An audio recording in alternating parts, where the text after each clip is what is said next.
Hey, hey, welcome to Lunch and Learn. Have you all missed me? Alex, I always love it because you have your video on, so I always get to see your smiley face first. Patrick, your smiley face is always on too. Erica and Maurice, God darn it, give me your freaking faces. Thank you. Those of you that come often, you know I love faces because I don't like talking to these like stinking black squares because I feel like I'm talking to myself, and don't think I will talk to myself all day long. Hi, Mari. Hi, Adelita. How is everybody? Ooh, we've got Las Vegas in the house. I just saw, wait, his name just popped away. Where did it go? There you are. Hey, Elgin. How is everybody doing? Good. Everybody's surviving. Q2 just started. Okay, so Q1 finished. We're in Q2. What kind of milestones, accomplishments, anything have anybody want to share? It's been a minute since we've all talked. I want to hear some updates. Come on, somebody give it to me. I'll go. Thank you, Mari. I appreciate it. Of course. We officially have a website that is working. Yes, you do. You want to put it in Yes. the chat box for everybody? Yes, I would love to. And we have been getting donations and Wait. it's Before been that, tell everyone who you are in your nonprofit. oh yeah. So my name is Mari. I'm the founder of Voices of a Heart. We are tailored to helping women and men who are in an abusive marriage. We help them take that first step to leave by setting them up with a good attorney. We start them off with the retainers. And then we also provide services such as coaching, workshops, retreats to help them with the process of healing, to get through the divorce and to heal from the trauma they've experienced. I love it. But This is why I yeah, love hearing and the missions because they always wow me. Okay, go ahead. Drop. Don't forget to drop that website in the chat box too. I will. We just got a nice size donation to be able to get some shirts to have our logo printed on it to help promote. We have a big event on the 27th out in Orange County. I have a booth, everything, and it's all getting printed. The logo's finalized, so everything is it's just coming to life, and it's I really love exciting. it. Congratulations. This is Thank you. awesome. Good work. Thank you. Good work. Anybody else have anything that they want to share? Any accomplishments from Q1? Any cool stuff coming up?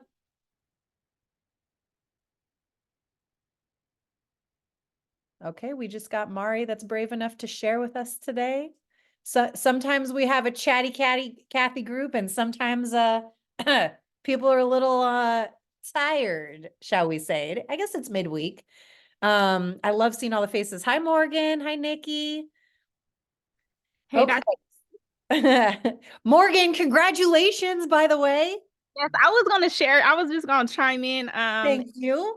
Let's say thank you to Alex and Dr. Sharon, because when I came, I've been having my nonprofit for this will be the 5th year, and so I didn't know any I wasn't properly educated on the nonprofit. I just knew what my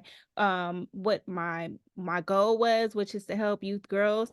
And so because of my lack of knowledge, I entrusted a lot of my well, I pretty much did not file my taxes appropriately. Well, I entrusted it to my tax person who did not know about nonprofit taxes. And so what happened was he didn't file and I lost my status. And so it wasn't until I consulted the nonprofit plug that they looked at everything, because I saw myself on the state, but on the IRS, that's where it fell off. And so I'm just grateful that I came to them and that they helped me, because I would have never known, because I fund everything myself. So that's why, yeah, I'm just very grateful. So that's my testimony for today. I love it. And congratulations because you are back reinstated. It's like nothing even happened over the past chunk of time. And now we are going to go to town and see what kind of funding opportunities and stuff we can find for you. So congratulations. That's a really big accomplishment. Yes, thank you. Okay, well, I'll share the last thing. Thank you, Alex, for the reminder. If for those of you that maybe had been trying to reach out to me and I was a little slow to respond, I was in Oklahoma filming. I got onto a reality TV show about entrepreneurs. Hilarious. And so I will be on season 14 of The Blocks, Blox. It'll probably come out in about 9 months. So we'll do like a big thing when it comes out, but it was really cool to share about the nonprofit plug in a reality TV show setting, which is wild. I was as extra as I could possibly be. Okay. And I'm trying to get funding for everybody because there were some people with some money there. So, okay, let's move along because we are being blessed today. We have Miss Alma with us. She is our guest co-host today. We're going to be talking about human resources, mindset, life everything, and talent management. And she's just going to be dropping love and gems on us. Alma has over 20 years of experience in human resources, learning and development. She's also got an awesome understanding of emotional intelligence, and she maximizes all of the organizational intelligence, and others maximize their emotional intelligence as well. She's navigated executive level roles across multiple industries, including the nonprofit sector, tech, healthcare, retail, entertainment, manufacturing. This woman has literally done it all. I know she looks like she's 21 years old, but she's got 20 years of experience. So without Thank further you. ado, That was so enthusiastic, Sharon. Thank you.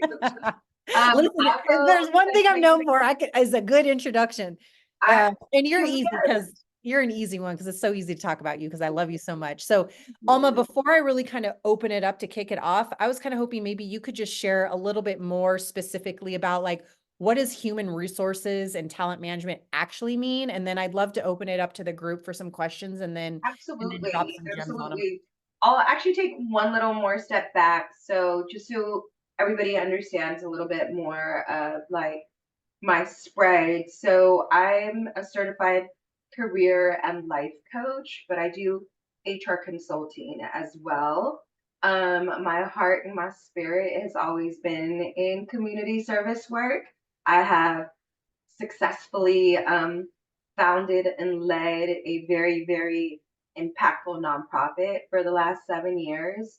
But prior to that, I just have always considered myself a servant of my people and a fighter for the plight of marginalized folks. And that's where my heart and spirit live.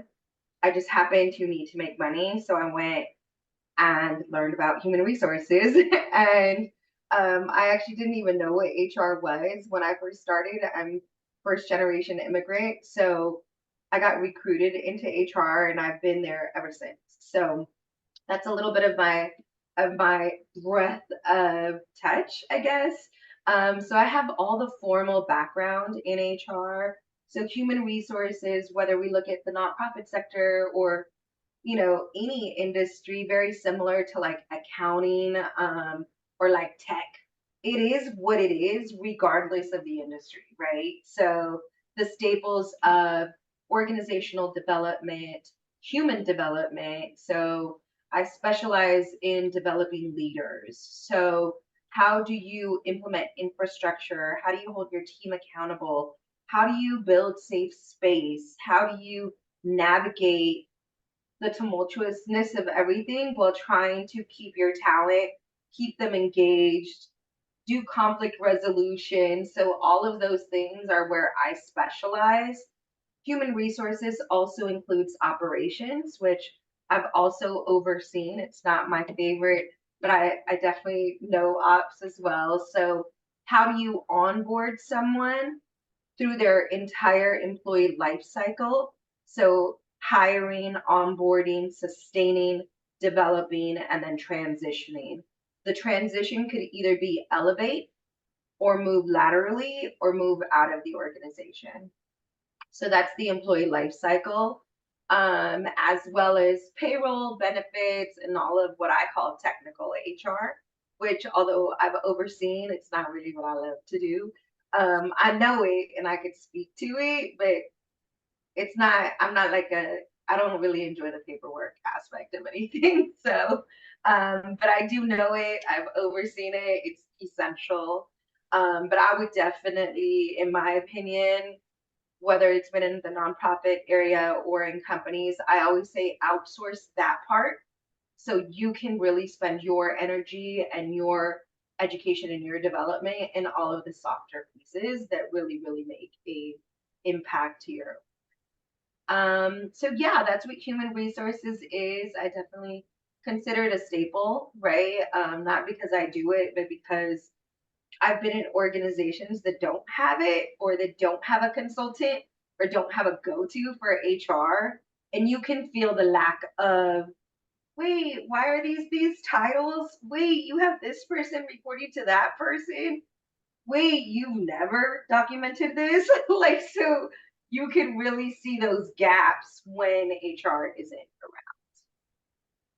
I think like immediately the biggest question I have that comes to mind that I think will be on behalf of everybody is everyone is a fairly new nonprofit founder and they're the executive director of their organization.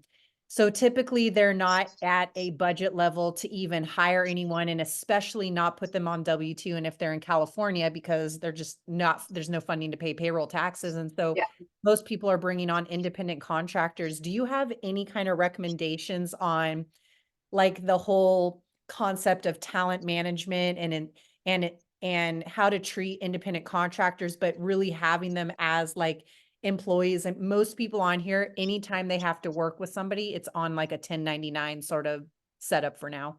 Absolutely. So I think that there is the realistic way to deal with independent contractors and then the legal way, which Mhm. I'm going to consider this a safe space. I'm not going to promote you to do Absolutely. anything illegal, but the reality is that independent contractors must be treated as non-employees. California has very, very strict laws on dual employment. Dual employment is I'm treating you like an employee. You have my equipment, you have hours, you have goals, you have these all these things as if you were an employee, but I'm not giving you benefits. So it really blurs the line of what we call dual employment. So you want to be as safe away from that as possible. So if you do, and I know I've worked with nonprofits forever, most are not full-time employees, right? Safe, perfect. Most are using their own equipment, don't have to come into the office all the time. Safe, really good. Don't be super specific about goals. And then also, I would keep their tenure around 1 year. So once you go over a year of using them more than 36 hours a week, it could blur the line of dual employment.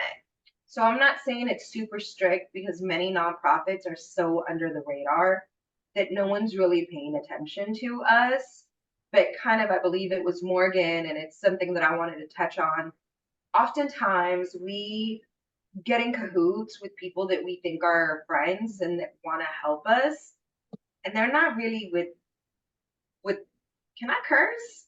Am I? Yeah. Oh Yeah. yeah. They're used to me dropping the F-bomb. Yeah. And on recording. They're not really with the shits, and they're not really there to for real help us for the long term. They're trying to get put on. They're trying to be a part of what you're doing, but they're not really coming with the true education experience skill set that we really need to have a part of our journey. So I think we really need to be very selective of who we put on because it could be that independent contractor that you kind of blurred the lines a little bit too much. That's like, you owe me 2 years of benefits. And you're like, what? So I think that that would be something that I would remain mindful of. I love that. That's perfect because I think just about everybody on here deals with that sort of thing. Yeah. I I would keep have them under 36 hours, keep them around a year, let them use their own equipment. Don't be very specific about scheduling, but all of us use independent contractors, and I think it's perfectly fine. awesome. I love it. I did get a question from someone that they want to discuss virtual assistants. Is this a good way to save money? Virtual assistants are efficient, but at what cost? I don't know how I feel about taking the job away from someone here. One thing I'll just say, virtual assistants can be local or they can be international. So there's options for both of those. But do you have any kind of commentary on virtual assistant? Yeah, I think it's really about the skill set of what you need. So much is like AI right now, which I'm not a fan of because I feel like, especially nonprofit work, everything we touch has some sort of energy and some sort of vibration that matters to our end goal. So I would always promote like actual people. The other piece is something that you could consider is an intern. So a college student, a junior college student, they are okay making minimum wage. They probably already have a computer and everything at home. They're probably very interested in nonprofit work themselves. They have a college program to finish. So I think it's a good space to explore if you need like a 15 to 20-hour executive assistant, you know. I always hired interns and I was an intern in college and it was instrumental to my career and knowledge. So I would consider interns, but I don't see anything wrong with the virtual assistant. I would just go human first if possible. But if it's ease and economic, do it. Alex. I love that you said interns because I agree 100%. And they usually bring a lot of energy and they're usually already like busy. So they're used to working hard and stuff, which is great. So, however, like I was looking at interns the other day and I went down a rabbit hole because according to Google and other HR consultants, they want interns to be pre-W4, W2 employees because you're training them. They don't have a certain expertise. You might need them to do specific things. So how do you navigate that in terms of like the technical side of HR? Like, do you have to get like a type of HR software to get them onboarded, or can Yeah, you just treat them like no. a 1099? Okay, okay. Absolutely. And I think that that's why I said you should look at college programs because you could just pair up with, I would like Google local colleges that have a nonprofit degree or that have degrees in nonprofit related work because those are the kids that are going to want to work for a nonprofit and they understand the infrastructure is not as here's your onboarding packet. We're gonna be like, show up, you know, and that's totally okay as well. If you're in the Los Angeles area, there's a college called Pacific Oaks College, and they have a internship program out of their human development program. And those are typically all students that go into like the nonprofit sector.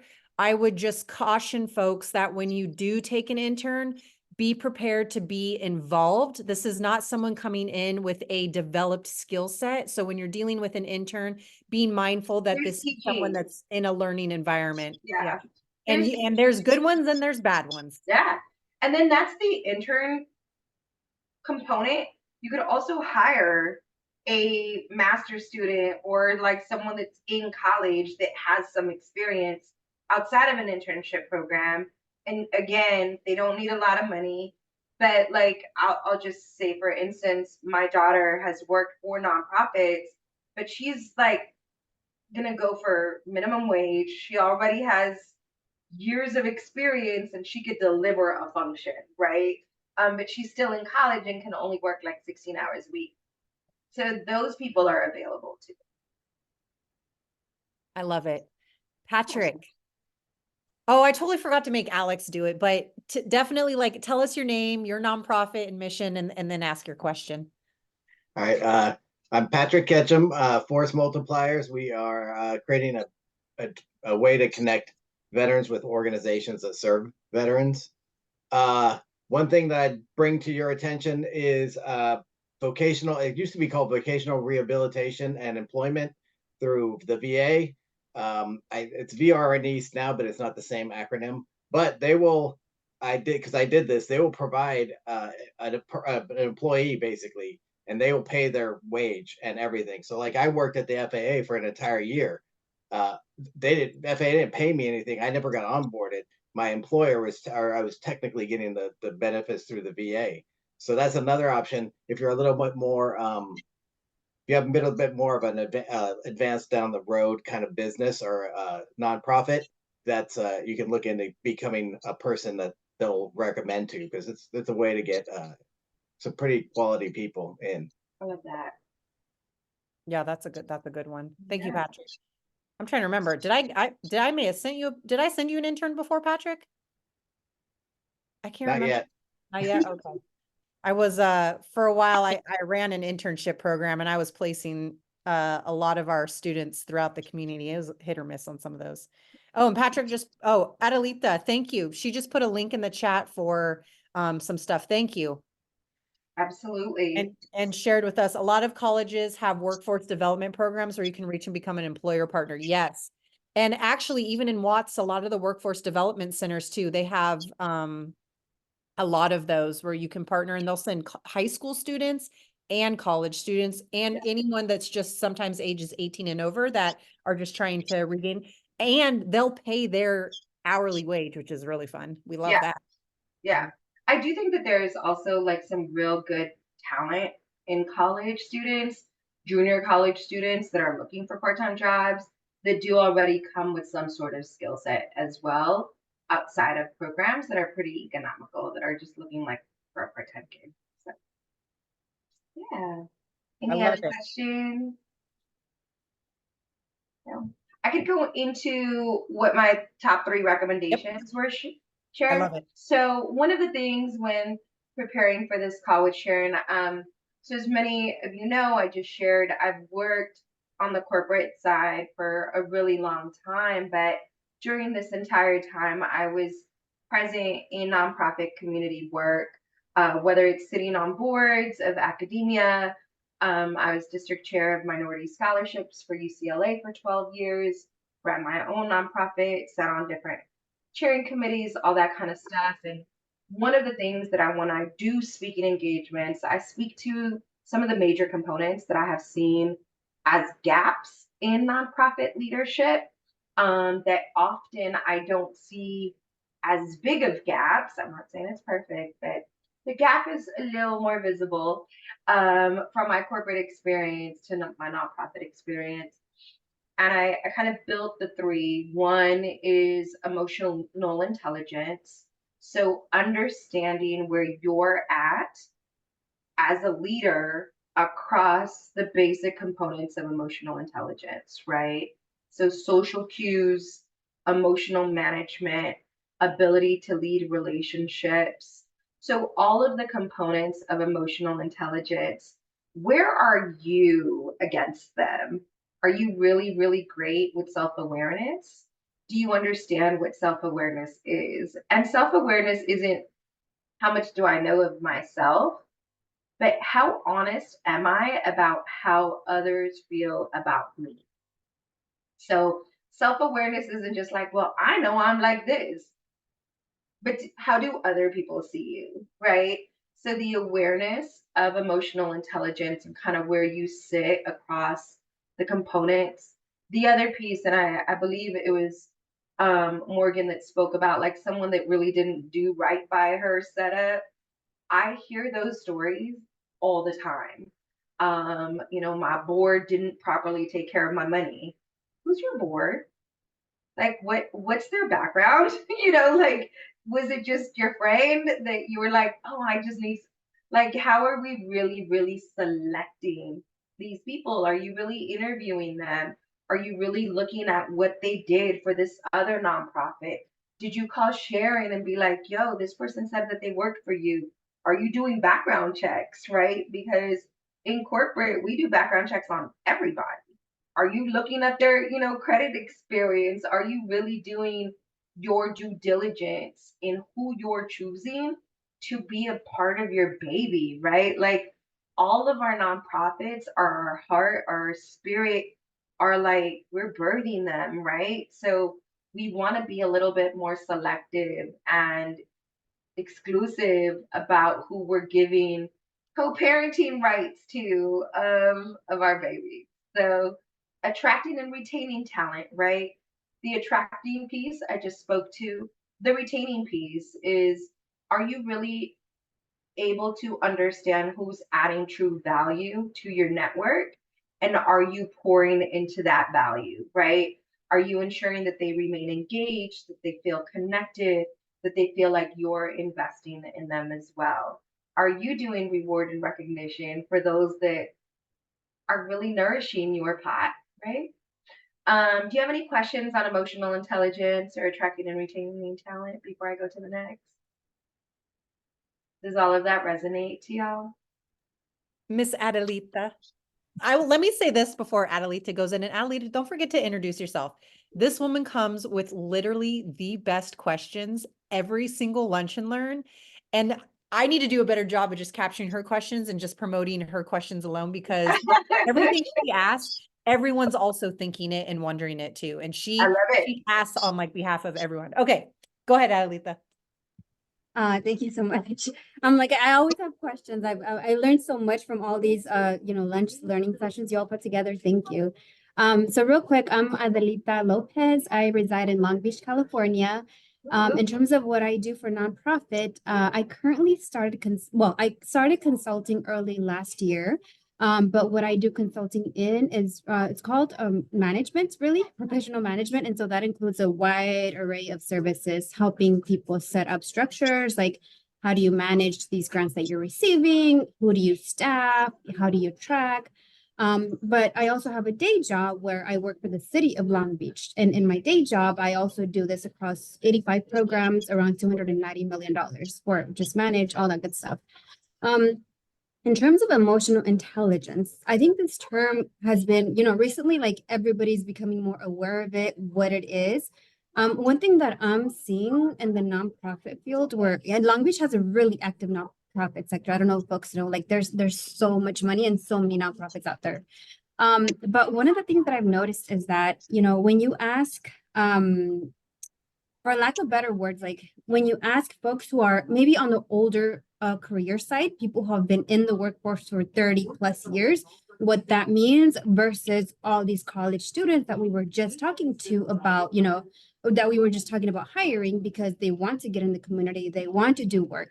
When you ask those two different groups what that means and how they perceive it or how they basically regulate their emotional intelligence, I think I've seen a lot of different answers, because I think from what I'll speak to my experiences, folks who have been in the workforce for 30 plus years have a very different way of approaching work in the community, professional development, life. But also the newer, youngsters that are in college right now, I think we were just talking about technology, they also have a really different way of working through emotional intelligence. And so, for example, for a lot of interns that I brought in, I've dealt with things that I've never, ever expected to deal with in my professional journey, where, sometimes out of the blue, and which I understand because we have to be, empathetic towards it, where out of the blue, they'll just be like, I just need a day off today. It happens a lot more with my younger folks than it does with my older folks, where I was in the military. And so in the military, it was very extreme, where like you do it because you do it, period. I don't care what happened, when, why, you get it done.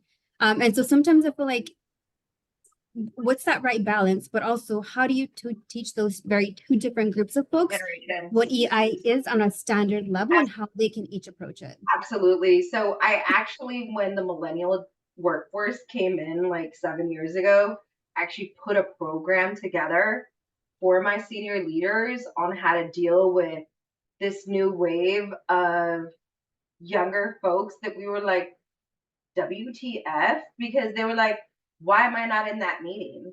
What do you mean I can't leave on at 2 on Thursdays and Fridays? Because blah blah. It was this very culture shock, sense of entitlement where like my coordinator was like, I don't want you coming to the culture committees anymore. I'm like, the fuck? What? Like, you don't get to run, like, you don't run me. You know what I mean? And it was like, and I mentioned my daughter. My daughter is 25 years old. She works at a nonprofit. I'm like, you're not going dressed like that. And she's like, you can't police me. And I'm like, but like, you can't go like that, And she's like, no, I'm allowed to, And I'm like, okay, do they have HR? And then she always jokes that she's HR by proxy because I'm HR. And I'm like, that's not how it counts. Like, that's not how it works. So I think that you are so right. When we talk about emotional intelligence, oftentimes people think that that also means like mental health and like overall well-being, which kind of comes with a different level of work-life balance that some of the older generations might be used to, right? Where my daughter's like, I don't work overtime, like ever. And I'm like, no, it's just it is a different bravado. It is a different element. And I think that there is a middle, right? And whether it's with your board, your assistants, your one worker, I think it really is. And we talk about attracting and retaining talent. How are you interviewing these people, right? Are you interviewing for work ethic, for alignment on mindset? Like for me in my corporate job, so I'm a national director of human resources for a $1 billion organization that's international. So I do out of US and in US work, and I train leaders on how to interview. So are you interviewing your board, your assistant, your one person, your team for that mindset, for that alignment of work-life balance, right? Where does work-life balance sit for you? And if they're like, it's a priority, I only work 40 hours a week, you're like, cool, good for you. But that's not what I'm looking for right now. I'm looking for someone that's gonna die with me, and I'm not saying we promote that, but sometimes we need someone that's like, what's up till like 8 o'clock at night, right? So you're hiring for what you need. And are you asking the right questions to unpack and explore that mindset, right? Hey, talk to me about like your work ethic and what exposure do you feel like you need to be, that you feel like you're entitled to? And if they're like, well, I feel like at my job, I should be, or are they saying, well, I don't really feel entitled to anything. I'd like to work my way up. There's a very different change in tone, right?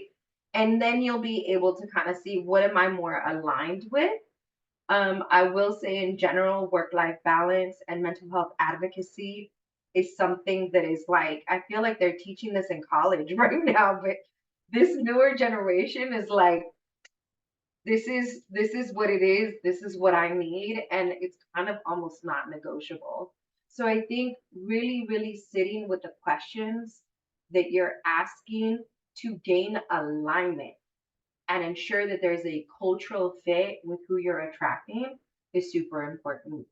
Adelita, does that answer kind of like where the middle resides?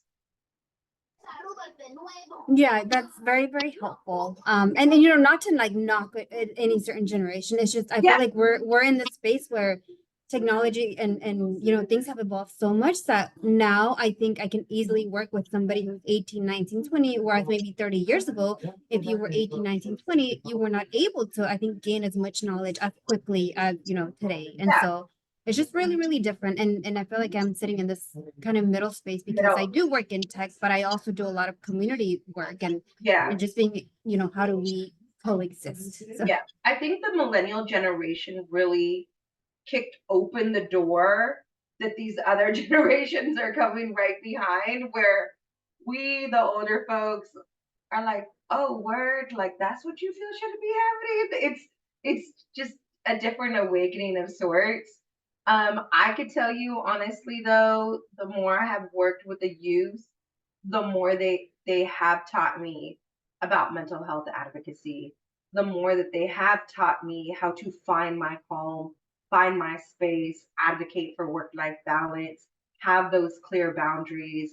And that's one of the things that I was going to promote to you as leaders, which is, how are you taking care of yourself without these resources that usually come in a corporate environment, right?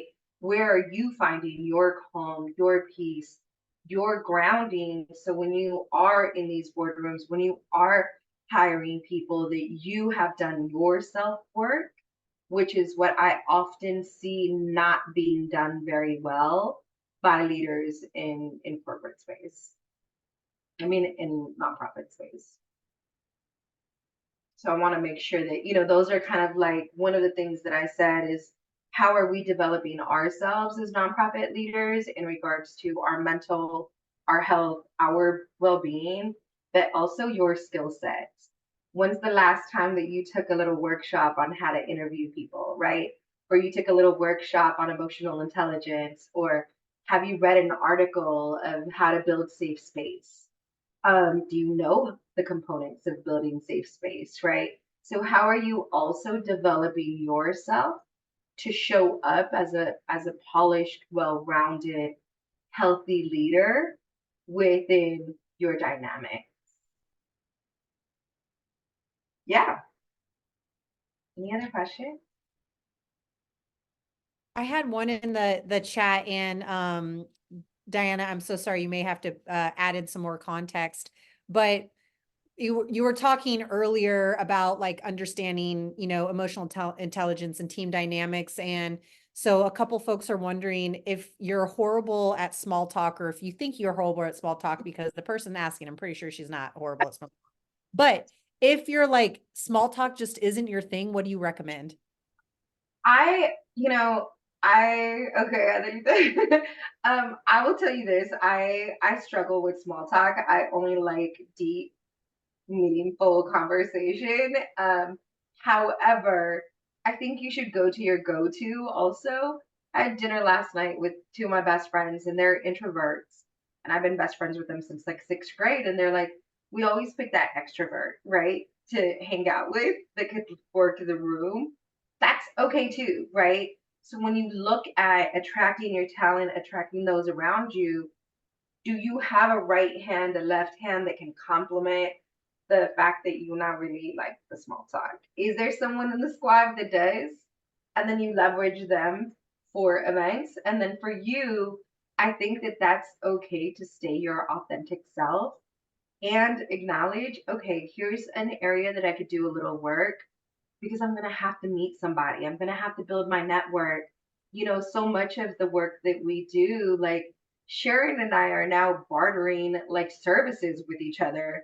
And we met because we were both guest speakers at a women's conference, and now we're having brunch together. You know what I mean? But and we're leveraging each other's like skill set. But I can't say that either of us are into small talk. We were talking personal day one, very, very intimate conversation very quickly. And that's okay, right? So I would say have your go-tos, your people around you that can complement you, because in nonprofit space, networking is integral to everything. Most of the work that I Critical, did, yeah, critical. critical. Most of the work that I did in 7 years of running my nonprofit was from people that I had met when I was 15, 16, 17 years old. My biggest donors that then helped my daughter with our nonprofit were people that I worked in the music industry when I was an intern, when I was 18, 19 years old. Those are the people that were fucking with us, that were putting us on radio, that were giving us free advertising, that were doing all these things. And those are those people, right? So find your go-tos, make sure that you build your inner circle with people that are complementary to one another, right? So if I'm an extrovert, I don't need everybody in my squad to be an extrovert. But if I'm not into small talk, find yourself a partner, somebody else that could work the room a little bit more. And if you're challenged, have your go-to questions, have your go-to conversation points. I feel comfortable talking at the bare minimum of these two things: what my nonprofit does, what my spirit, my driver are to do this work. Is that really small talk? No. Is it a conversation opener? Is it somebody that could is that enough to reel somebody in? Patrick talking about VA work already touched my heart. The way Mari was talking about her work already touched my heart. Y'all said 1, 2 sentences. So it doesn't feel like small talk when it's got that heart and spirit to it, right? So I would just say master those 2 to 3 things that you can talk about, have them fluent, have them be comfortable, and also have complementary people around you. I love that. And I think one of the other things, and I had recommended it, but I forgot it was in a private direct chat when I replied, but even small talk in the nonprofit sector, even what you consider small talk turns into greater stories. And that's one thing you have to do for donor cultivation. So I was recommending to the individual that had asked about the small talk, ask if they like dogs or if they like hiking or, do they have kids or what do they like to do on the weekend? But with donors, that small talk turns into massive $100,000 checks. So keep in mind that things you think are small talk, and even if you hate doing it, like Alma said, just have your go-to questions. Oh, do you have, is your family local? What's your favorite hiking spot if you like hiking? Everyone on here probably already knows if you bring up the word dog, like you're already my best friend. So, find those kind of commonalities with folks, and that little small talk, even though we're talking about HR today, turns into donor cultivation. Yeah. I think, Mari, thank you for saying it feels like a broken record sometimes. It may feel like that to you because you're the speaker, but I'm a new set of ears. I've never heard your story before, and it's interesting as we speak. I've known this one person since I'm 46. I worked She's in the lying. music. She's 21. I'm 46. I worked in the music industry. My first internship was at Power 106 when I was 16 years old. I worked for the Baker Boys. I don't know if anybody knows who they are, but at 16, they were my bosses. At 46, they're still my best friends. And they were the major donors to my nonprofit. One of their managers ended up being the husband of one of my girlfriends. I was at a block party with a booth. I've been eating dinner with this man. I've been talking to him about everything but my nonprofit. I had no idea that he had money, and that he had like connects. And I'm out there with a little papa with my daughter and my whole nonprofit, and he's like, "What you doing here?" And I was like, "Oh, blah blah blah." And he was like, "What's your next initiative?" And I'm like, "Oh, like I started my own scholarship fund, yada yada." And he was like, "And you've never talked to me about this?" And I'm like, "Well, I just didn't think, I don't want to be a broken record. I didn't really think it spoke to him."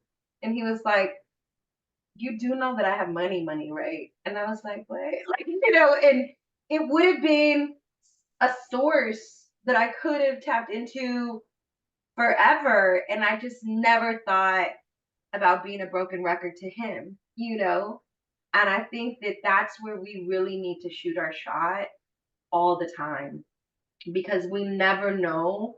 I never even thought that he would care about nonprofit work or scholarship initiatives or anything. He was a music industry person. I thought he was just working the room. And he was like, "Yeah, can we get together, please? I'd like to give you some of this money. And I'm like, "Okay." So, like, number one, you never know. Number two, shoot that shot, right? Because although it might be a broken record to you, it's a new story to somebody else. And it could definitely speak to them different. I'm an Aries, so I celebrate my birthday the entire season. And last night I was having dinner with a friend, and one of the first initiatives of my nonprofit was because she posted on Facebook that one of the kids in her school in Watts was getting bullied because his sneakers were torn. That post was an initiative of getting new sneakers for all the kids in Watts from her school. So that was her every day. But that one story that might be a broken record to her was enough to motivate and create an opportunity for us to provide service to this high school in Watts. You know what I mean? So share your stories, share that spirit, share that light, even if it's small. It's okay to do. And even if it sounds repetitive to my daughter, she'll be like, "Oh God, here she goes again." And I'm like, that could be somebody that has more money that wants to give it to me, and I'm gonna take it.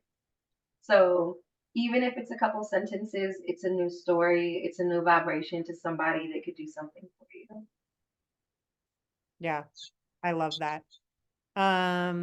Oh, thank you, Jenny. Jenny, I don't know if let me get Jenny to speak up. Jenny, can you let us know who you are in your nonprofit? Because you're special too. Hi. And I love making So, you speak in front of everybody. I know she does. She has this way that she just smiles at you and you're like, okay, let me get some money to give her. Doggy Uh, kisses. I know. That's the best part. So it's funny how you said to ask people if they like dogs, right? Because that is my interview question, whether I'm getting interviewed and applying somewhere or they want to be an intern. Like if they don't like animals, they're really not going to like me. So I'm like already from the getty, you know, at least fake it, right? No, you can't fake it with me because I'll know.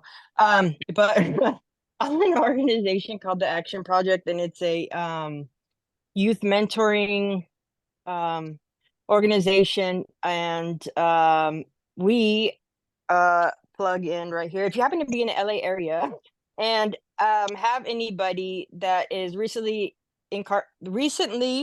incarcerated or has been affected by incarceration, we have a resource fair on the second Saturday of every month in South Central. And we're here to build community, and it's really cool to be able to see these lives transformed from people that teenagers that were like baby lifers, so they're getting out at 25, they got locked up at 12 and they have no idea what the world's like right now, to people that are getting out at 50 and don't understand the fact that there is an app to get a ride. You can't just call a taxi anymore, right? And so and because of Dr. Sharon and her amazingness, she said we didn't know what to do, which way to go. All I knew is my dog was with me, and so the person that we gravitate towards need to love dogs too. And she is saved in my phone as my fur shine.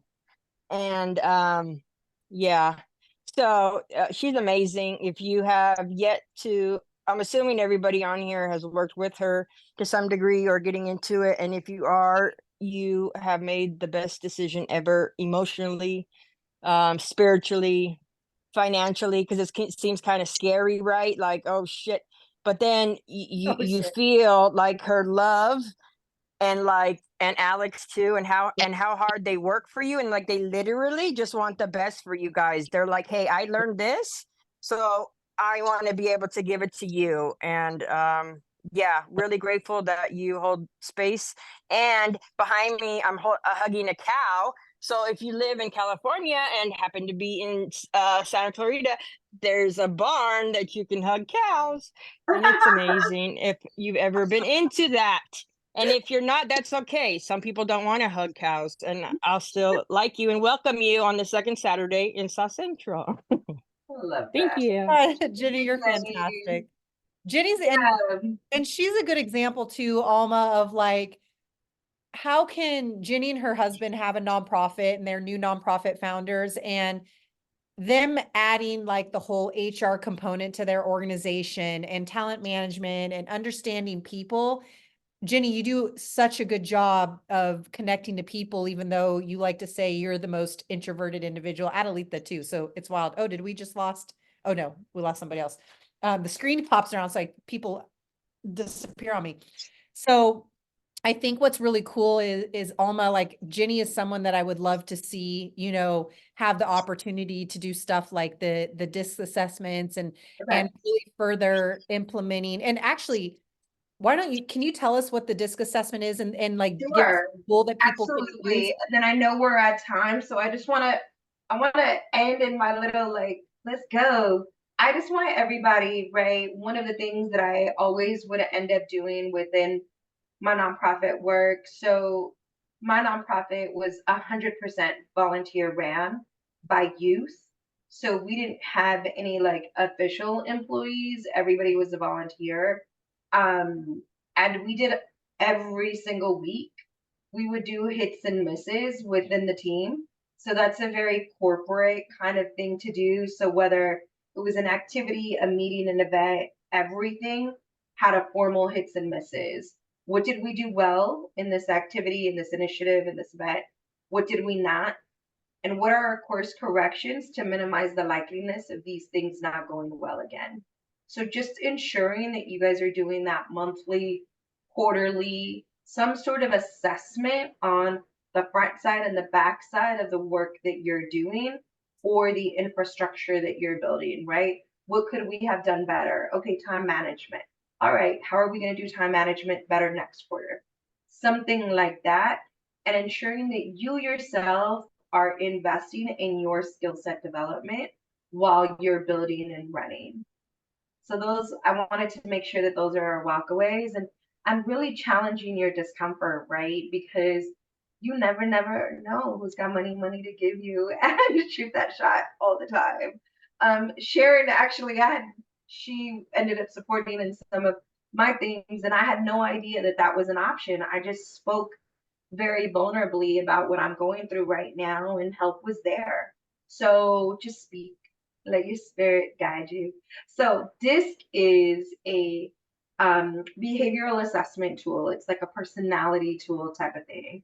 Oh, CSD. Okay, that's a good That's a good combination, Patrick. So if no one knows DISC or Myers-Briggs, corporate America has these personality behavioral assessment tools.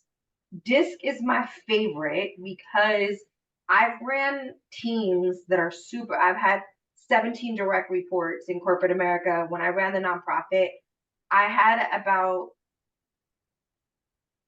29, 34 youth that I built infrastructure for. They were from ages of 16 to 24. And a lot of it is like, how do you influence others to do what you need them to do, right? Do you speak? And it's kind of like corporate love language is another way of seeing it, right, Patrick? So DISC is dominant, interpersonal.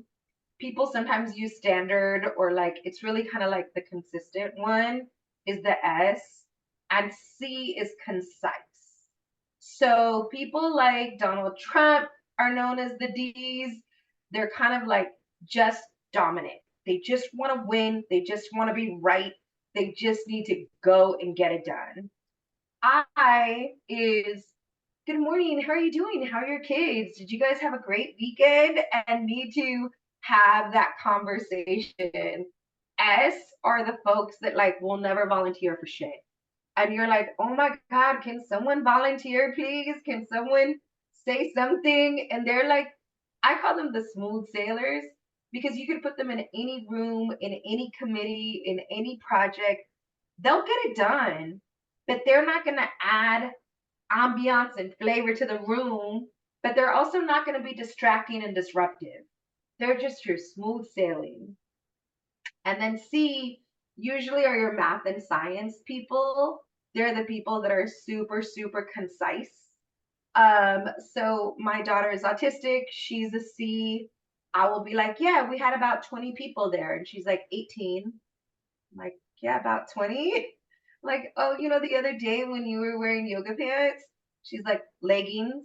And I'm like, oh my God, they're just yoga pants. Like, it's just, but those people that have to like correct every little thing you say, they're the data people. They're the people that are like, well, did you measure? Did you like, what's the data points of that? Well, what are the specifics? I need the granular, right? So the concept of DISC is, if Sharon is an I, and I need money from Sharon, and I'm going to want Sharon to co-sign my project, I'm not going to skip the pleasantries. I'm not going to skip the small talk, right? I'm going to be like, Sharon, tell me the newest trick your dogs did this weekend, right? Okay, I'll send you $25. Okay. So I'm not going to be like, so Sharon, data shows blah, blah, blah, blah, blah. Because she don't give a fuck. She wants to talk about her dogs and her weekend. She's an I.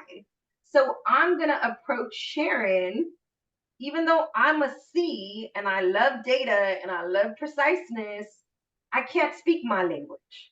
I have to speak hers, right? Let's say Adelita's a D and she just needs to be right. And she just wants to show that she's the one making the decision. I'm not going to talk about her dogs.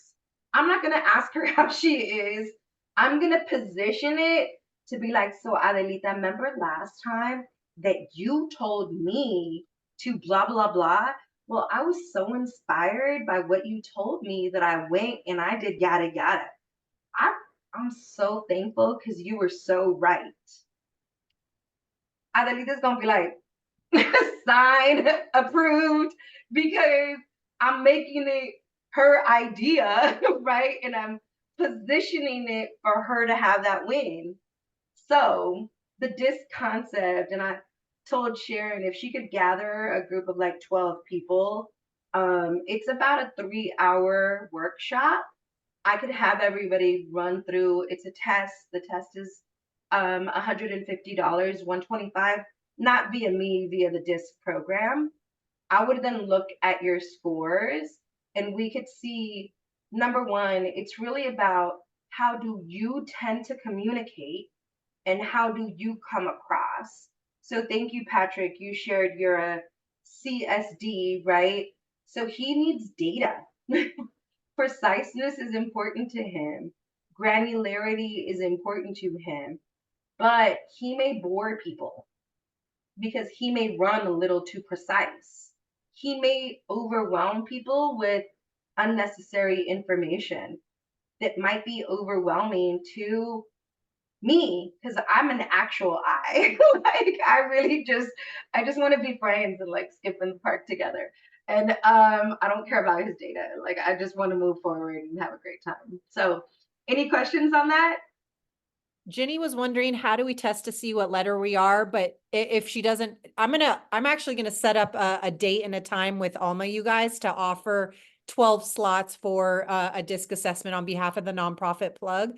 But Alma, if they end up not being able to take that class, is there like a good resource for folks Yeah, to? I can find it. Also, like I would just Google disc behavioral assessment, and there's so much free content in it. What is the most valuable thing about disc is not just knowing what you are, but very easily knowing what other people are.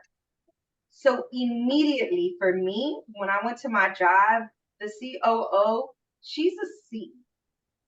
So I don't walk in there with no little yada yada. I walk in there with data, dates, action items, period. My boss is a D. So I walk in there to speak to a D. I walk in there to speak to a C. And I'm able to make things happen because I know what other people are. And I'm malleable because I don't really have a lot of ego. I just want to get shit done. And I don't care if I got to talk about dogs with Sharon for 5 minutes, or if I need to get data for my COO, or if I need to just tell my boss that she's right. Because I'm going to walk out of each room getting what I want. I love it. Adelita, we'll take your last question and we'll close out for today. That was Sorry, I awesome. know we're kind of over time. That's I okay. It's just a good wanted to topic. share, like, I wish I would have learned this when jumping into the government sector, nonprofit sector, because it just like it's super sharp contrast. After college, I went straight to corporate tax consulting, specifically research and development. Everything tax is data driven, numbers driven, profits driven, right? That's all my clients cared about because they're paying us good money to tell them how to make them more money. And so professionally, I was always trained on efficiency 100%. And so every single meeting that I had, I never wasted a minute. And so that meant I never jumped into a meeting asking, how are you? How was your weekend? How was your day? And then when I came into government, I've been in government for 5 years now. When I came into government, I didn't understand that, like what you just shared, Alma. I didn't understand that. And so I remember when I first got my government job, I was like, why do you care about my family? Like, I need to move this project forward. Like, don't worry about my dogs. Like, let's have lunch, let's have coffee. I always found it so weird. And so I never did that, thinking that I was being efficient and optimizing my time, right? But what I learned the hard way was that a lot of folks doing this work, they don't care about the data. They don't care about the KPIs, OKRs, any of that stuff. No, like if they like you, they will help you. If they don't have to. And I wish I would have heard your advice many, many years ago, because I feel like it would have helped me so much, because I came in 1000%. thinking like the data, Listen, the like, amount of advice Alma has, if I had just met her even a couple years ago, she saves everyone's life that is sent to her, and we all wish we had met her Thank you so several. much. I just have to tell you, like, I had that coordinator that I told you that she was like, you shouldn't come to my meetings. I'm like, anyway, so she would come in and never say good morning to me ever. She would just sit, and I'm like, oh, good morning, and it would hurt my feelings. And I would be like, and I'm not the most sensitive person. And I'm like, yo, are you mad at me today? Like, are we starting off the day in a wrong? And she was like, no, I just wanted to read my emails. She's a C, and she don't give a fuck about no pleasantries. She just wanted to get her job done. But the more I understood that it's not personal, but I will say she would never be someone I'd promote. She never made me feel good, ever. So those things matter. They just matter. They do. So Yeah. Oh my God, Alma, like, thank you for pouring love into us today. Thank you for blessing us with, like, technical HR, but really just the love and the leadership development. Y'all, this was an awesome April Q2 kickoff, lunch and learn. We will be back in May. This is now going to be the first Wednesday of every month, 1 p.m. Pacific, 4 p.m. Eastern, right here. And then for those of you that are new, we record every single lunch and learn. So you can go to the Nonprofit Plug YouTube channel and watch all of our recordings on tons and tons and tons of different and nonprofit you can topics. follow me. Oh yeah, On at Alma, Instagram. ask my HR on Ask Instagram. my HR. It's gonna change to connect to center in about a week, but right now it's under Ask My HR. So definitely follow her on Instagram. We'll be posting tons of stuff from today, so we'll constantly tag her. So as long as you're following the Nonprofit Plug on Instagram, definitely check out our YouTube channel. And you can get all these recordings. We'll see you guys in May. We'll be talking about grant readiness and grant stuff and funding opportunities. Alex, get ready. So y'all come join us. Thank you for joining us at today's Lunch and Get Learn that with money, Nonprofit Plug. y'all. Get Bye. that money. Have a great week, everybody.